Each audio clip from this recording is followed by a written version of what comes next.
Sophie Durocher. Tout un spectacle radiophonique. Bonjour tout le monde, j'espère que vous allez bien. Si vous êtes comme moi et que vous êtes sensible à la beauté et la poésie et la beauté mélangée avec la poésie, vous allez être complètement bouleversé quand vous allez voir les photos de Kim Bruno. Kim Bruno, c'est une Québécoise, une plongeuse certifiée en plongée profonde. Et le 5 décembre, elle a vraiment établi un record parce qu'elle est descendue très, très, très loin dans les fonds de la mer pour faire des photos. Et les photos sont, moi, je trouve, pleines de poésie et de beauté. Et Kim, en plus, nous vous a fait le plaisir de venir en studio. Bonjour, Kim. Bonjour. Merci de m'avoir reçu. Ben, écoutez, c'est tout à fait normal parce que, bon, il y a plusieurs choses dans votre dossier. Il y a bien sûr le côté record, donc homologué par le livre Guinness, mais je trouve qu'il y a énormément de, comme je le disais, de beauté et de poésie dans les photos de vous en ballerine dans le fin fond des mers devant une épave de bateau. Est-ce que votre première motivation, c'était de créer de la beauté ou de battre un record? C'était de créer de la beauté. Oui, en fait, parfait. J'ai jamais eu l'ambition d'être plongeuse et quand j'ai commencé, c'était à travers des traitements de fertilité que j'ai fait au Mexique et en Floride et je vivais beaucoup de douleurs, énormément de douleurs mentales, physiques, émotionnelles. Et je me disais en même temps, mais tu as une chance incroyable de passer 5 mois au Mexique, 7 mois en Floride. Et tu peux pas juste être triste. Tu peux pas juste être triste puis pleurer puis avoir de la douleur. Donc, je veux ramener chez moi des souvenirs qui vont être positifs, sachant que 99% des chances que mes traitements de fertilité soient négatifs. D'accord. Et c'est comme ça qu'à un moment donné, j'étais à Los Cabos puis j'ai pris des palmes chez Costco. Et je me suis mis la tête dans l'eau. Et à la plage de Santa Maria, il y avait plein de poissons. J'ai fait « Oh my God! » Et vous étiez sur votre X. J'étais sur mon X et, tu sais, étant au Québec, j'ai jamais pensé plonger non plus. Et cet effet d'apesanteur-là, la légèreté, le silence, et de voir ces poissons-là qui disons, dansent dans l'eau, c'était de toute beauté. Alors, comme j'aime pas faire les choses à moitié, j'ai contacté un instructeur de freediving là-bas. C'est quoi du freediving? Freediving, c'est de l'apnée. Sauf qu'au lieu de, disons, la différence du snorkeling où on flotte sur l'eau et on regarde sous l'eau, en fait, en apnée, on va vraiment aller en profondeur, mais sans équipement, donc sans tank à air. D'accord. Sauf que ma prochaine question, évidemment, elle est évidente. On peut pas rester. Moi, vous me dites, Sophie, va sous l'eau. Au bout de 30 secondes, je remonte, puis ça me prend 3 minutes pour reprendre mon souffle. Donc, vous, c'est pas votre cas. Ben, en fait, c'était inédit parce que la première fois que j'ai eu mon cours avec cet instructeur-là, il m'a donné quelques trucs de base. Je suis allée dans la piscine et je suis restée 3 minutes et demie. 3 minutes et demie pour quelqu'un qui fait de l'apnée, c'est pas beaucoup. Mais pour monsieur, madame, tout le monde, si tu commences avec ça, c'est une bonne base pour dire, OK, il y a quelque chose à aller voir, à aller chercher dans ce sport-là, qu'il y a peut-être une habileté. Oui, mais ça veut dire quoi? Ça veut dire que vous avez une capacité pulmonaire différente de la moyenne des ours? Je ne crois pas. Je pense que c'est vraiment juste la pratique, puis une espèce de sérénité, parce que beaucoup de l'apnée, c'est de la méditation, en fait, sous l'eau. Donc, c'est vraiment le contrôle mental. Donc, si on s'énerve, on respire moins bien, Exactement. donc on peut rester moins longtemps. Exactement. Donc, vous êtes super méga zen, donc vous arrivez à passer 3 minutes et demie. Alors, comment on passe de, vous êtes là à Los Cabos, vous prenez des cours de plongée, comment on passe de ça? Et on comprend tout à fait bien le concept et que vous avez une affinité particulière. Comment on passe de ça à Kim qui dit, ben moi, je vais briser un record Guinness? Ben, en fait, j'avais contacté une amie, Pia. Ben, en fait, je la connaissais pas, à travers Instagram pour... j'avais vu son côté artistique. Elle faisait des photos sous l'eau. J'ai fait, OK, wow, j'ai envie d'essayer ça. En parallèle, j'avais fait des cours pour me rendre master diver. Et en Floride, c'est la capitale mondiale des requins. Donc, j'avais décidé de faire une certification sur la conservation des requins, de nager avec eux.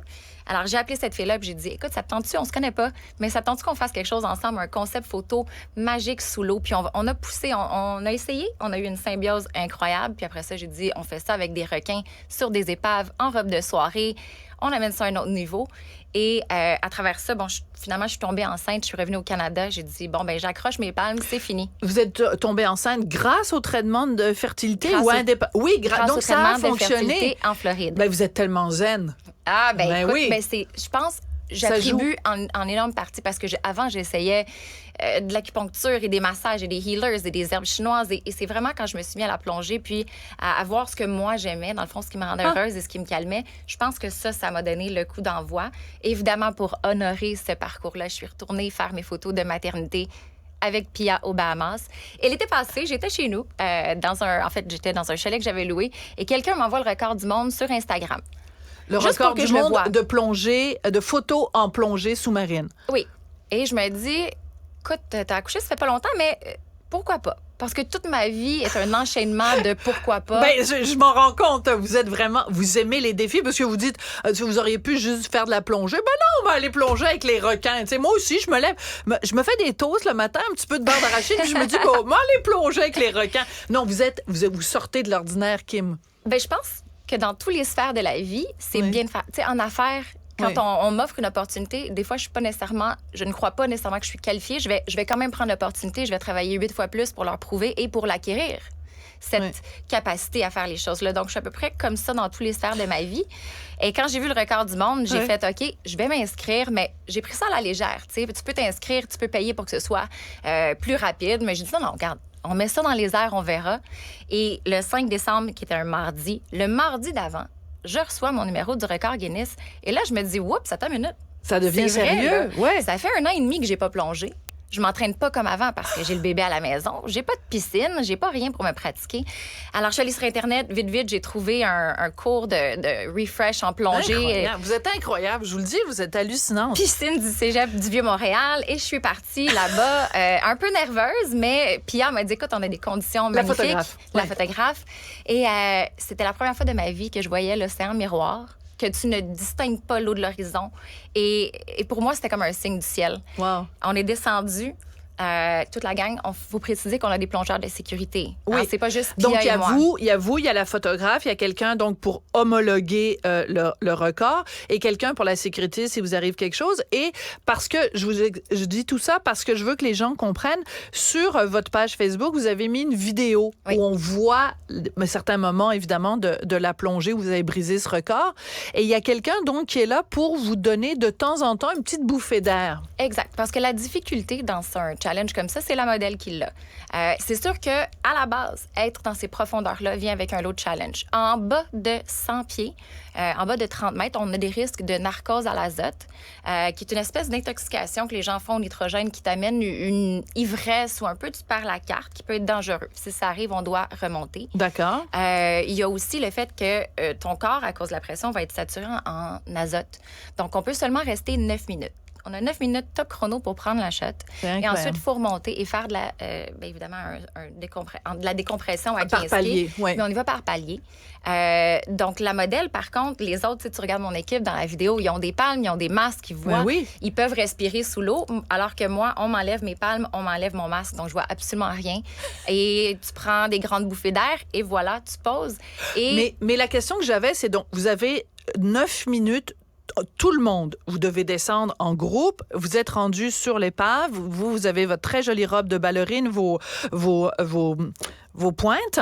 Mais là, vous avez 9 minutes en tout et pour tout pour prendre toutes les photos que vous voulez. En fait, on a 9 minutes pour prendre les photos qui sont à 40 mètres. Donc, à 130 pieds. Okay. Alors, on n'est même pas resté 9 minutes. On est resté quand Pia a senti qu'elle avait la photo. On a commencé tout de suite et on a pris des photos à 37 pieds parce que, dans le fond, dans les photos de ballerine, vous allez voir, l'épave, on la voit sur une des photos en haut. Donc, ça, c'est à 130 pieds. L'épave, en tant que telle, elle varie de 100 à 80 pieds. Donc, on était déjà plus haut rendu là.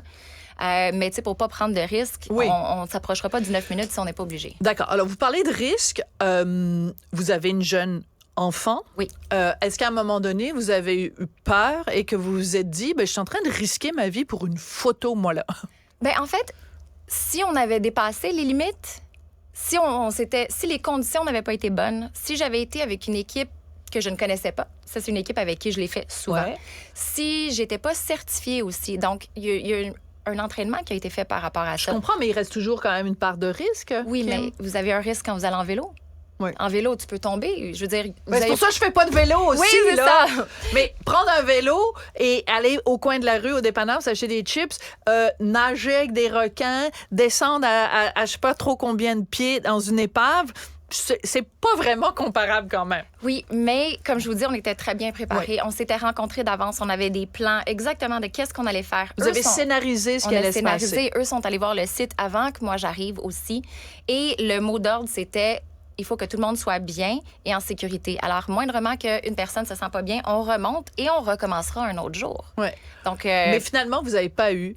Donc, le 5 décembre, ça, c'est fait. Les photos sont absolument splendides. Et vraiment, c'est plein c'est magnifique. C'est juste plein. Et qu'en plus, quand on connaît toute l'histoire derrière, tout le défi que ça représente et tout ça, donc, vous allez être homologué. Qu'est-ce que ça fait quand on est dans le livre Guinness des records? On reçoit comme une plaque, on met ça sur notre foyer. Comment ça fonctionne? On reçoit une plaque, Ouais. mais je vous dirais que quand j'étais plus jeune, j'avais pas l'Internet, à peu près comme Ouais. tout le monde ici, présentement. Et pour moi, le livre des records Guinness, c'était le livre, une fois par année, à la librairie de l'école, que tous les élèves voulaient voir. Et j'ai jamais pensé que j'aurais un talent qui m'amènerait là. Alors, c'est pour ça que quand je l'ai vu, j'ai fait...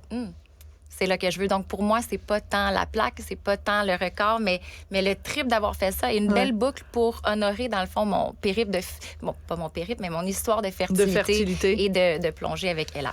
Dans la vie de tous les jours, vous faites quoi? Vous nous parliez tout à l'heure, vous disiez dans le domaine des affaires. C'est quoi vos affaires? Oui, je suis entrepreneur dans le domaine immobilier. Donc, je suis propriétaire d'une agence immobilière et j'investis dans beaucoup de projets. Je travaille pour des grosses compagnies, des gros fonds. Alors, souvent, je vends des tours à condos de plus de 100 condos, des projets de plusieurs milliers de millions, en fait, de dollars. Et je suis conférencière pour les jeunes femmes entrepreneurs. J'ai une fondation de charité pour les animaux. Je suis sur le comité de plusieurs autres. Et dans le fond, je dévoue le reste de ma vie au bénévolat et à ma fille. OK. Moi, là, j'ai l'air de quoi, là, à côté? Je suis comme, qu'est-ce que je fais de mon temps? Je sais pas. Je vous admire. Non, sincèrement, je vous taquine, Kim, mais vous sentez aussi beaucoup dans ma voix énormément de respect, d'admiration. Vous êtes vraiment un modèle. C'est très inspirant ce que vous faites. Et au-delà de l'aspect esthétique de la chose, on sent une passion, on sent vraiment quelque chose, une conviction profonde, et ça, c'est extrêmement inspirant. Alors, félicitations pour tout ça, et bonne chance avec les requins. Vous leur direz bonjour de loin de ma part. Merci beaucoup, Kim. Ça a été un plaisir. Merci. Pour comprendre le monde qui vous entoure.